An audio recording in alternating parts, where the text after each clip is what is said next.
2024 ഇറങ്ങിയ ലക്കി ഭാസ്കർ കാണാത്തവരായിരിക്കില്ല മലയാളികൾ. കാരണം എന്താണെന്ന് വെച്ചാൽ തെലുങ്കിലും മലയാളത്തിലും വമ്പ് ഹിറ്റായ സിനിമയായിരുന്നു, തമിഴിലും ഹിറ്റായിരുന്നു. അതേ വർഷം തന്നെ ഇറങ്ങിയ മറ്റൊരു സിനിമയാണ് സീബ്ര.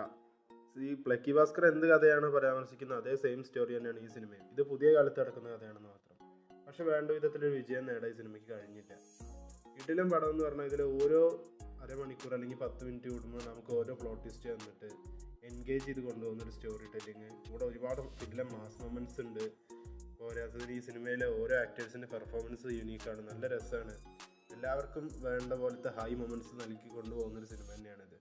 ഈ സിനിമയുടെ സ്റ്റോറിയെ പറ്റി പറയുകയാണെങ്കിൽ നായികയ്ക്കൊരു പ്രശ്നം സംഭവിക്കുന്നു, അതിലിടപെട്ട് നായകന് വലിയൊരു പ്രശ്നത്തിലേക്ക് അകപ്പെടുന്നതാണ് ഈ സിനിമയുടെ പ്ലോട്ട്. ഈ സ്റ്റോറി നിങ്ങൾ പലപ്പോഴും കേട്ടിട്ടുണ്ടാകും. പക്ഷേ ഇതിൽ ഇവരെടുത്തിരിക്കുന്ന ഒരു അപ്രോച്ച് ഉണ്ട്, ഈ സ്ക്രീൻ പ്ലേയിൽ ഇവർ കൊടുത്തൊരു വെറൈറ്റി ഉണ്ട്, അത് നല്ല രസമുണ്ട്. ചെറിയൊരു KGF ചായവൊക്കെ തോന്നും, പക്ഷേ ഈ സിനിമ വേറെ ലെവലാണ്.